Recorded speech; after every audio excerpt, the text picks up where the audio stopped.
right, this one is, it's a cool little trick in my opinion. I think it is anyway. I don't know what you're gonna think, but you can see there's a little Google Doc in front of me here that I'm going to be going over. These values don't really mean a lot. I'm going to explain everything. Just give me just a second. So here's the setup. All right, so obviously the market is kind of going down right now and people are losing money hand over fist. If you're a new investor, it's probably the scariest time to get into the market whenever everybody's losing. The reality is it's perfect timing no matter how bad the economy gets. I'll show you why in just a second. You're really just getting stuff on discount, right? You're getting things cheaper. I've talked about this several times before. It's in my book. Saying this is the last time, and then here I am creating a video. It's just a cool little trick, so it's tough for me to not show this. All right, so here we go. This is our first trade. All right, so we're gonna make this trade right here. We're gonna buy 50 shares of XYZ stock. It doesn't matter. I'm just using round numbers for easy math, and it hits stock price. It's $100. We put $5,000 in. Now, if you're wondering what the 10,000 up here is for money, that's literally how much money we have, how much cash we have on hand.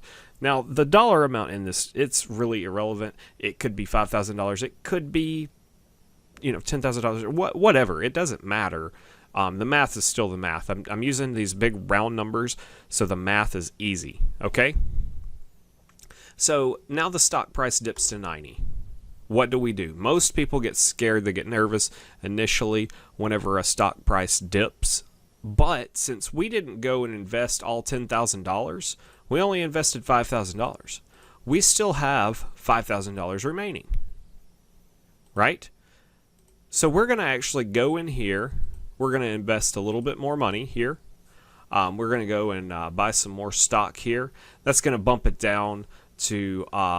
Our total value is, this actually is a little off. I see the arithmetic error that I made on this, but this value right here is, we're going to go and add 5 more shares to that at $90 a share. So that's actually 4,650. So the final number's off by $50 but it's irrelevant. It's irrelevant. The magic is the math as it drops, you purchase more. Okay? If it drops down to $80, then you buy some more shares. Notice how I keep getting more shares, right? This is what I'm saying about discounted stock. I'm getting more shares. At this point, the number's not divisible anymore to keep us at a good total here. So our new total is like $5,040. It's okay, still works out. The math's still there. In fact, if it drops again, we literally lost 50%. 50% of our stock value is gone. But now we own twice as many shares, truly a little over twice as many shares. So, because we kept purchasing, we knew it was a good buy. Now, if I'm going to use this as something, these are those companies that aren't going anywhere ever. This is what you do with Walmart stock. This is what you do with your big companies that aren't going anywhere. Currently, I'm doing this exact same thing with Delta Airlines. As that stock price keeps plummeting, I'm just buying more. Delta's not going to go anywhere. It's really not. If it does, I have a much larger problem, right? Because that's gone. Just like if Walmart was to go away. You wouldn't have done this with Sears stock. You wouldn't do this with Kmart stock. A company that's on the verge of bankruptcy, you're not going to invest in that in hopes that it turns around. Those get down to like $1.50 a share. Avoid those companies. That's garbage. This is what you want to do here. Again, the company's irrelevant. Coca-Cola, been around 100 years. Budweiser or Anheuser-Busch, been around hundreds of years. This is how you do that. This is how people make money by not being greedy. If you're greedy, you're going to invest that $10,000 in there. Then the next recession rolls around. You still have 50 shares. Stock price goes back up to 100. You go, whew, that's good. Nobody knows when this is coming back. This is a long haul investment strategy. You're going to do this. You're going to multiply it by several stocks. You're going to make a good return. How much of a return would you make out of your initial $10,000? Right. This is actually going to go up. So you had $10,000 originally. Now you have $10,100. We're going to add that $1,780 that you still had left remaining because you were a wise investor, and put that with that. So you made money off of a stock price that never actually went higher than your purchase price. Now, let's take this example here. Let's pretend like the opposite happened. What happens if I buy 50 shares and it goes up to 80, 90, 100? We're going to keep that at 50. Okay, so my initial, we'll just pretend is $4,000 just because I'm buying 50 shares of stock. The money is irrelevant. Okay, so at this point right here, this has went up every day since day one since I purchased it. It's gone up astronomically. A lot of people walking into this recession, they got scared immediately and withdrew all their money.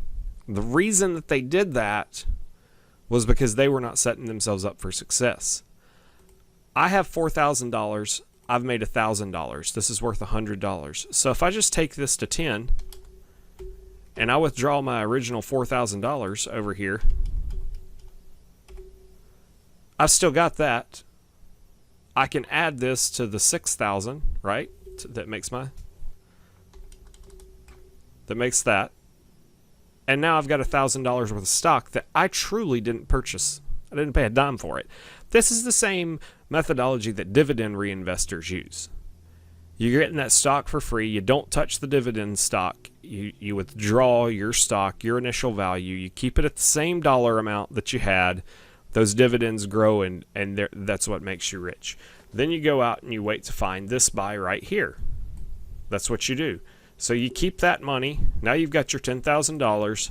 You invested into this, and then this happens. This is a good thing. This isn't a bad thing. This is a good thing. You got to calm down and remember that this is truly going to be a good investment for you, even though it's going. People lose money whenever they turn it into reality. It's on paper right now. You don't have to worry about it, okay? Until you actually make the investment, you're good. You don't have to do anything until you hit the sell button, until you hit the buy button. It's all good. It's okay. You can be in a recession. You can be in, a bear market, a bull market. It does not matter until you hit that button. That's when you worry.